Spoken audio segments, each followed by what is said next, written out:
وہاں کے دیکھیں ایک بہت بڑا گھر ہے، کسی گھر میں اس کے ارد گرد گاڑیوں کی لینیں ہوتی تھیں.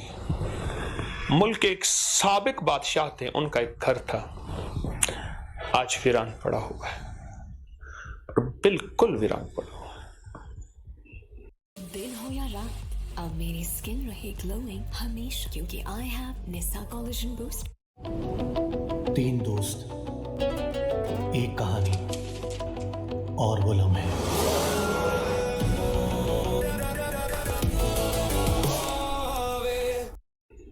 وَتُعِزُّ مَن تَشَاءُ وَتُذِلُّ مَن تَشَاءُ. یہ زندگی میں بہت اس کے اثرات دیکھے، روحانی بیماریوں میں بھی، جسمانی بیماریوں میں بھی. آپ اس وظیفے کے ایک اور زاویے سے دیکھیں، ایک اور نظر سے دیکھیں. سورۃ اِنَّا أَنزَلْنَا کے کمالات، فوائد، فضائل، تاثیر کتابوں میں بے شمار لکھی ہے. سورۃ اِنَّا أَعْطَيْنَاكَ الْكَوْثَرَ کے سورۃ الکوثر کے کمالات، فوائد، فضائل، تاثیر حد سے زیادہ کتابوں میں محدثین، مفسرین، صالحین، اولیاء، فقہاء، آل رسول، اصحاب رسول، ان کی زندگیوں میں بے شمار ملتی ہیں. تو معلوم ہوا کہ یہ 3 دفعہ کا پڑھنا، چاہے ہر کھانے کے بعد یا دن میں وقفے کے بعد یا صبح شام، اپنا ایک کمال رکھتا ہے اور اپنی ایک تاثیر رکھتا ہے. تو کیوں نہ اس کو اپنی زندگی کا حصہ بنا لے.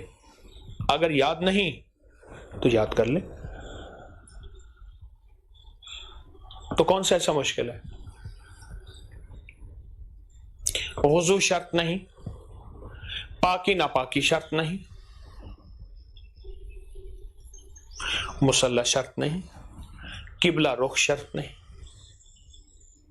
منا عرفات شرط نہیں، مزدلفہ حرم شرط نہیں، صفا مروہ میں جائیں گے تو 7 چکر لگائیں گے تو وہ صفا مروہ ہوگا، سعی کہتے ہیں جسے، وہ شرط نہیں. 7 چکر کسی پہاڑ کے گرد لگا لیں، نہیں، کعبہ ضروری ہے، اس کو 7 چکروں کو ایک طواف کہتے ہیں، کوئی شرط نہیں. یعنی عمل اتنا مختصر جس میں شرطیں نہیں ہیں.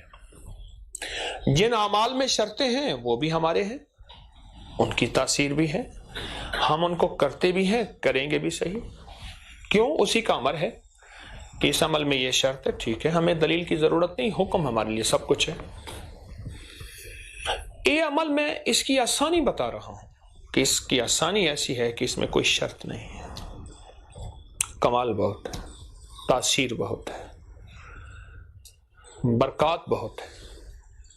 3 بار سورت پڑھ لیں، دم کر دیں، اپنے اوپر دم کر دیں، بچوں کو دم کر دیں، گھر والوں کو دم کر دیں.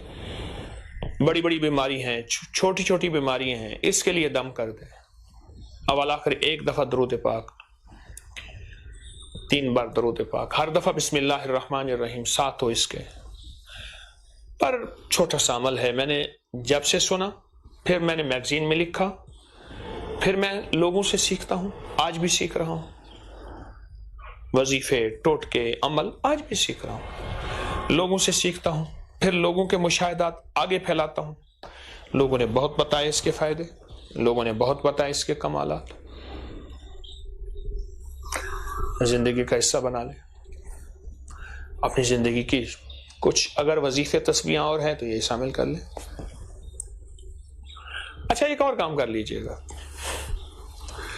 پوری امت کی نیت کر لیجئے گا، اپنی نسلوں کی نیت کر لیجئے گا. اس کا فائدہ کیا ہوگا؟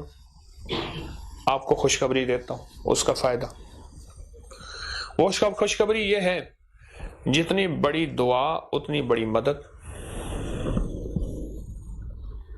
ہاں، کیوں؟ جمعے کا مجمع، عید کا مجمع، حج کا مجمع، یہ سارے مجمع بڑے ہوتے ہیں تو دعا بھی اتنی قبول ہوتی ہے. پوری امت کو شامل کر لیں، جنوں انسانوں کو شامل کر لیں، اپنی نسلوں کو، موجودہ کو اور آنے والی نسلوں کو شامل کر لیں. دعا بڑی ہو جائے گی، مجمع بڑا ہو جائے گا، تاثیر بھی بڑی ہوگی.